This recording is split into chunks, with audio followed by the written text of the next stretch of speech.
Queridos irmãos, queridas irmãs, sejam todos bem-vindos a mais um programa EBD na Web, com a preciosa paz do Senhor Jesus, sempre abundante em vossos corações.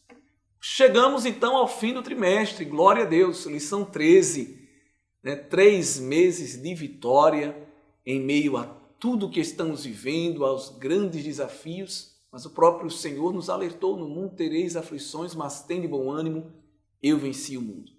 E com essa vitória que Cristo adquiriu na cruz, nós também estamos vencendo, não é, irmãos? Para a glória de Deus, chegamos aí ao meio do ano de 2021 e já um maravilhoso trimestre nos aguarda e a gente vai continuar caminhando, olhando para Jesus, o autor e consumador da nossa fé.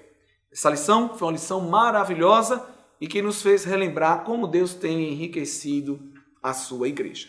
A lição 13 fala da multiforme sabedoria de Deus. E essa lição, ela vem como um resumo panorâmico de tudo que nós estudamos, mas evidentemente sem se tornar repetitiva. Sua verdade prática diz que esta multiforme sabedoria divina vai além da compreensão humana e é demonstrada ao mundo pela Igreja de Cristo. E aí nós vamos observar que o primeiro tópico vai nos relembrar quais são as classes de dons que nós recebemos de Deus através do seu Santo Espírito. O segundo fala que nós devemos ser bons despenseiros dos ministérios, dos serviços divinos confiados à igreja. E o terceiro mostra a necessidade, isso aqui é importantíssimo, de equilibrar, de temperar o uso dos dons espirituais com o fruto do Espírito e o amor, né? Sabemos que o amor é ali o fruto do Espírito e evidentemente evidenciado através dele. Primeira coisa que eu quero chamar a atenção é que os dons espirituais, além de serem diversos, eles são amplos. Então, relembrar mais uma vez ao aluno a variedade, a diversidade de dons que caminham para a promoção da unidade. É um mistério que só Deus, através do seu Santo Espírito, consegue administrar na igreja. Os dons são diversos, mas eles promovem, ou pelo menos devem promover a unidade. Nós já conversamos aqui que quando o dom não promove a unidade, ele não está sendo usado para a glória de Deus, porque dom espiritual não é para promover status, hierarquização, estratificação, grupos no seio da igreja, de maneira alguma. Dom espiritual é para unir, para incluir, para promover uma homogeneidade. Que homogeneidade é essa? Aquela em que só Cristo, que é o cabeça, aparece. Se o membro está tendo mais aparição, mais imagem, se ele está sendo mais evidenciado do que o cabeça, que é Cristo, então alguma coisa aí está errada, não é? Se o profeta, o intérprete de língua, olha só, o pregador, o diácono, o pastor, o evangelista, falando aqui de dons ministeriais espirituais, ele exacerbadamente toma evidência para si, então o nome de Deus não está sendo glorificado ali. Então tem que dar marcha ré, procurar saber aonde foi que parou e recomeçar, para que no fim quem apareça seja a glória de Deus, né? João Batista já nos deu esse exemplo. Importa que ele cresça e que eu diminua. Uma coisa que é importante chamar a atenção quando o título da lição fala da multiforme sabedoria de Deus, eu acho que o professor não deve se isentar de trazer um comentário sobre isso, é que esta multiforme sabedoria ela é revelada através da igreja. Há uma coisa linda que nós vamos observar que através da criação Deus se faz conhecido para a igreja. E através da igreja, Deus se faz ainda mais conhecido para os anjos. Nossa, que coisa, né? Mas anjo, veja que Paulo vai de maneira apologética mostrar isso, porque a igreja contemporânea dele estava bebendo muito na fonte dos gnósticos, com ensinamentos que estavam colocando os seres angelicais, as criaturas espirituais, num patamar muito elevado, quase que divinizando. Então, com muito cuidado, o apóstolo vai mostrar que em determinados momentos a igreja ela é até superior aos anjos, né? Nós sabemos que o Salmo diz que pouco menor do que os anjos Deus fez o homem, mas a igreja, não o indivíduo, a pessoa, mas a comunidade o corpo de Cristo, a igreja, em alguns momentos ela é superior até as criaturas angelicais. Então aqui vai-se um contraponto muito forte que derruba o castelo de areia das catedrais teóricas do gnosticismo. Quando é que isso na palavra é evidenciado? Você vai observar aí no versículo de número 8 da lição, quando ele diz, da leitura bíblica, a mim, o mínimo de todos os santos, me foi dada esta graça de anunciar entre os gentios, por meio do evangelho, as riquezas incompreensíveis de Cristo, e demonstrar a todos qual seja a dispensação do mistério que desde os séculos esteve oculto em Deus, que tudo criou, para que agora, pela igreja, a multiforme sabedoria de Deus seja conhecida nos principados e potestades nos céus. Ou seja, trocando em miúdos, as criaturas angelicais terminam por conhecer mais a personalidade de Deus, os atributos de Deus e especificamente a sua sabedoria, através da existência da igreja. Que mistério tremendo! E aí Paulo vai utilizar uma palavra muito bonita no grego, né, que é essa palavra multiforme. Aí no rodapé está aparecendo ela no original, como é que ela é utilizada. Pedro também vai utilizar essa palavra, Paulo vai usar ela aqui 2 vezes, e é a palavra que traduzida significa variegado. Variegado é muito mais complexo do que variado, né? É porque é uma variedade que é diversa.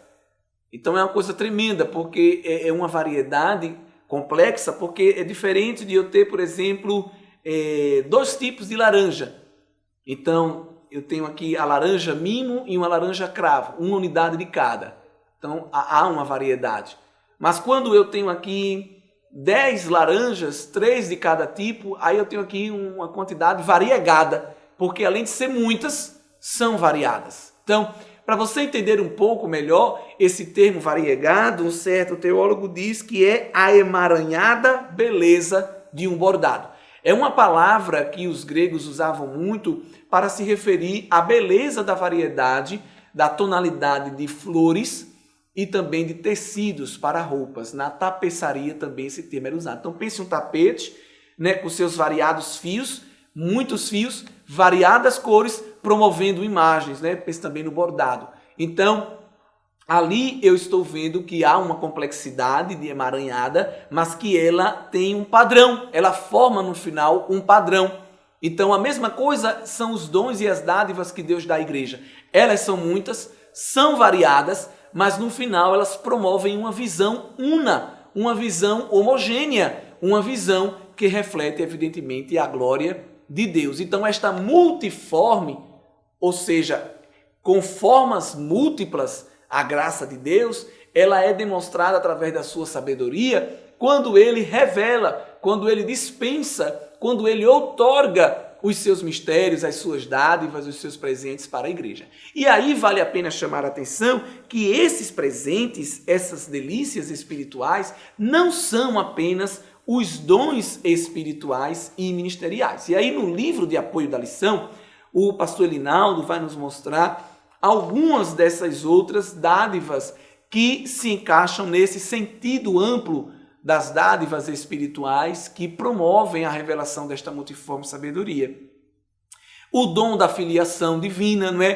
Que não é um dom espiritual, é uma graça que Deus dá a todo crente tem esta dádiva divina. Quando João diz, né, que a todos ele deu-lhes o poder de serem feitos filhos de Deus, aos quais creem no seu nome. Então todo crente recebe essa dádiva, que revela a multiforme sabedoria de Deus. O dom do batismo com o Espírito Santo, né, que nós sabemos que está disponível para todo crente. Nem todo crente às vezes o alcança por diversas causas, mas está disponível para todo crente. E aí nós vamos ver que lá na casa de Cornélio, Pedro vai entender bem isso, e a comunidade ali que estava, que já era cheia do Espírito Santo, e os discípulos, os apóstolos que estavam com Pedro, os acompanhantes, olharam para aquilo e disseram, bem, se esse pessoal aí já tem o dom do Espírito, por que também não batizá-los em água, né? Se Deus lhes deu o mesmo dom que a nós quando cremos no Senhor Jesus Cristo, e aí ele vai dizer quem era eu para que pudesse resistir a Deus. Então veja que coisa linda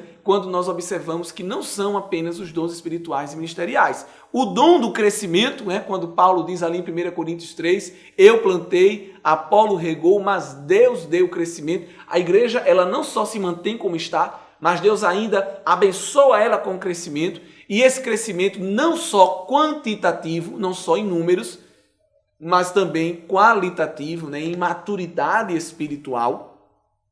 Outra dádiva é o ministério da reconciliação. E aí nós vamos ver em 2 Coríntios 5, e aí vale a pena a gente ler, porque é um texto muito conhecido nosso e muito citado, mas é lindo, a partir do versículo 17, 2 Coríntios 5, 17, assim que se alguém está em Cristo, nova criatura é, as coisas velhas se passaram e tudo se fez novo. E tudo isso provém de Deus, essa dádiva, esse presente vem dele, que nos reconciliou consigo mesmo por Jesus Cristo e nos deu o ministério da reconciliação.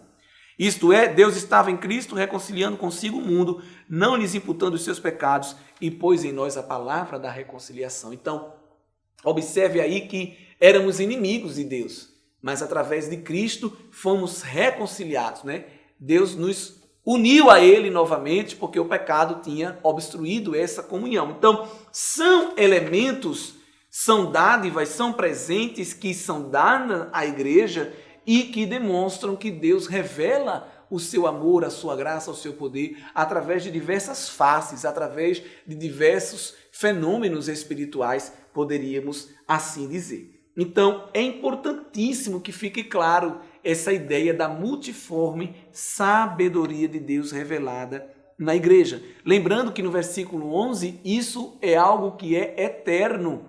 Foi planejado desde a eternidade, segundo o eterno propósito que fez em Cristo Jesus, nosso Senhor.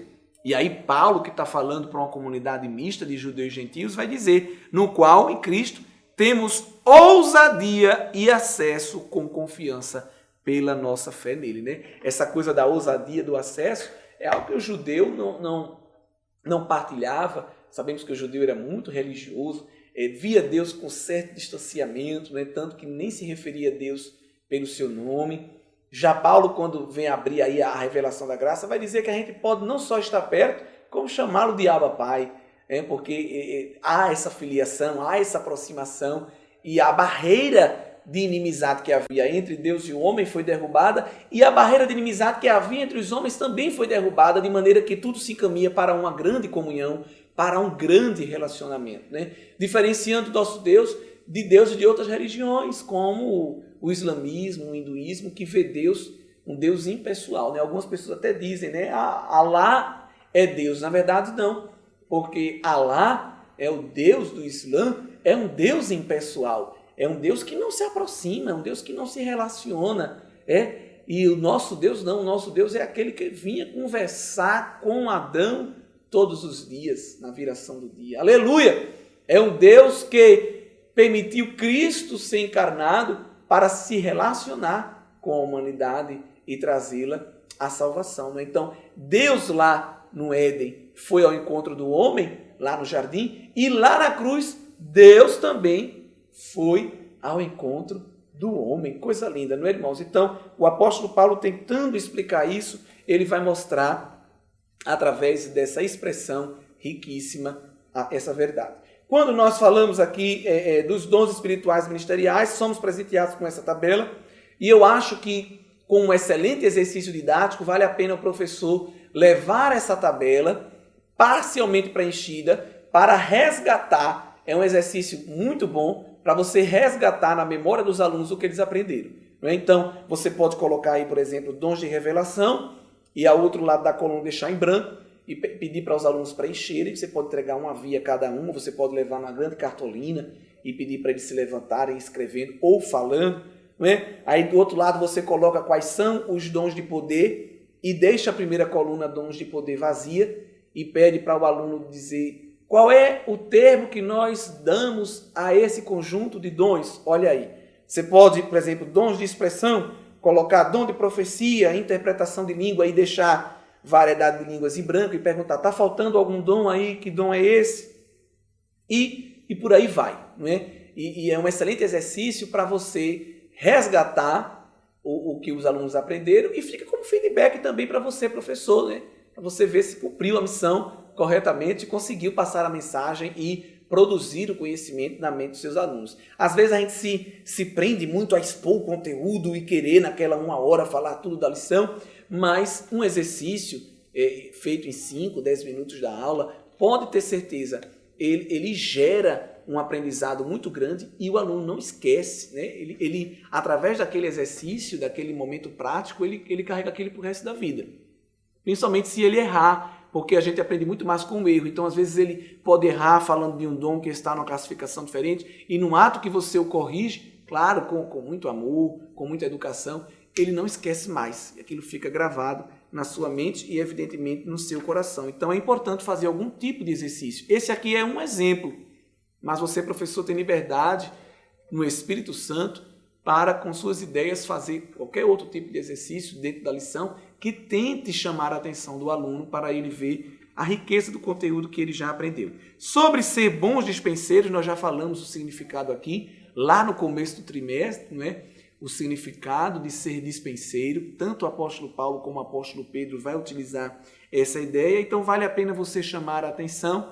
Agora não precisa gastar tanto tempo explicando, porque isso já foi explicado. Você pode até pedir que algum aluno relembre o significado, não é? A aplicação desse termo, mas mostrar, mais uma vez, quais são as características desses dispenseiros, né? Reafirmar a sobriedade, a vigilância, a sabedoria e o amor no trato com as pessoas e o zelo e a fidelidade. Estou até colocando aí uma figura que resume esses pré-requisitos que devem ser encontrados nos dispenseiros dos mistérios de Deus, e você pode também utilizar isso na sua aula, essa figura aí, perguntando aos alunos se eles têm se esforçado para ser assim, porque todos nós, dispenseiros, somos na casa de Deus, não é? E por fim, relembrar aí, queridos irmãos, que os dons espirituais e o fruto do Espírito devem estar relacionados.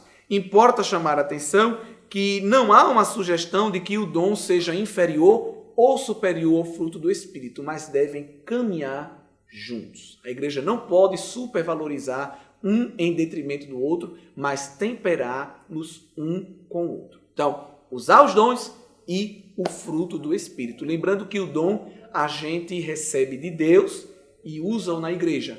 O fruto a gente produz na igreja para Deus, né? Então, ambos precisam do relacionamento, porque eu frutifico em situações adversas em meio às pessoas.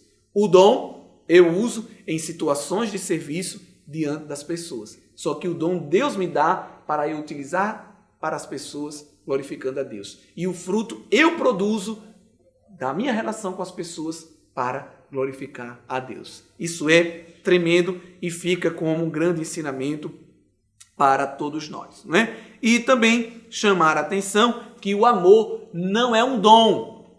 O amor não é um dom. Porque se o amor fosse um dom, né, tem até músicas, poesias cristãs ou seculares que falam dom do amor, o dom de amar. Amor não é dom, porque senão alguém vai dizer, o Espírito Santo não me otorgou esse dom, então eu não posso amar, não consigo amar. Amor é fruto, e fruto é responsabilidade de todos nós. Que Deus te abençoe, que Deus seja glorificado através da sua vida, no uso dos dons, no uso do fruto do Espírito, e que, através de toda essa riqueza que revela a multiforme sabedoria de Deus, possamos ir amadurecendo e crescendo até atingir a estatura de varão perfeito. Fica aqui a nossa gratidão ao nosso pastor, pastor da igreja, nossa gratidão a toda a superintendência da escola dominical, todas as lideranças nas congregações, nosso abraço a todos os alunos e professores de EBD, e nossa gratidão a toda a equipe de mídia e comunicação da nossa igreja, na pessoa do pastor Jailson Trajano, que tem com muita qualidade levado esse material até vocês. Compartilhem sempre, enviem, para que vidas sejam alcançadas pela palavra de Deus e se sintam prazerosas em frequentar a escola bíblica dominical. Um grande abraço e a paz do Senhor Jesus. Você sabia que a Livraria Arca Missionária vai até você? Pois é, para sua melhor comodidade, sua livraria agora dispõe dos serviços de entrega. Tudo isso para que você, amigo leitor, desfrute de boas literaturas sem sair do conforto da sua casa. Entre em contato conosco através do nosso WhatsApp 81982867808 ou através das nossas redes sociais. Livraria Arca Missionária, cada dia mais perto de você.